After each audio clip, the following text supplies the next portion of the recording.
बघा मित्रांनो, या ठिकाणी आपल्याला एक प्रश्न दिला आहे की प्रश्नचिन्हाच्या जागी योग्य पर्याय निवडा. आता आपल्याला संख्या काय दिल्या, आता 2, 8, 26, 80 क्वेश्चन मार्क. बघा या प्रश्नामध्ये बरेच मुलं कन्फ्यूज झालेले आहेत. काही कन्फ्यूज व्हायची गरज नाही, खूप सोपी पद्धत आहे. फक्त यासाठी तुम्हाला बेसिक नॉलेज असणं खूप गरजेचं आहे. बघा या ठिकाणी आपल्याला 2 दिलाय, 8 दिलाय, 26 दिलाय, 80 दिलाय आणि पुढची संख्या आपल्याला काढायची. आता 2 ही संख्या जी आहे ती 3 - 1 या पद्धतीने तयार झालेली. जर 8 संख्या घेतली तर 9 - 1 या पद्धतीने तयार झालेली.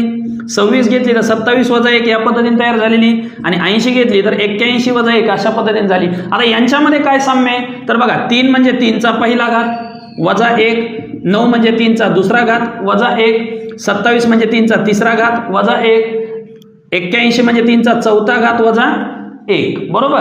आता काय करायचं, 3 चा पाचवा घात घ्यायचा वजा 1. आता 3 चा पाचवा घात किती, 3 चा पाचवा घात आहे 243.